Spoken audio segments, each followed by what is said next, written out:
आजी तू काय करतीयस? अगं मी शेवयाचा उंडा कुटीते खलबत्त्यात.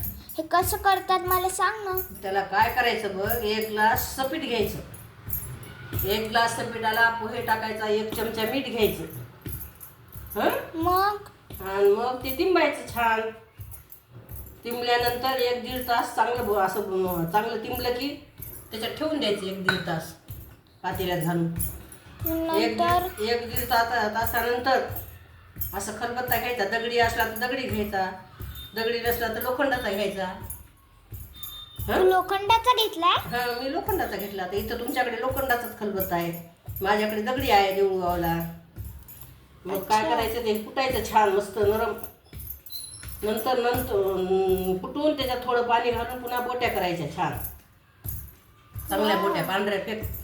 हे सपीठ काढून वळायली मी गिरणीतून, सपीठ काढून आणले. बापरे. हां, आणि मग आता तूप लावून छान नरम करायचं, तूप लावून बोट्या करायच्या.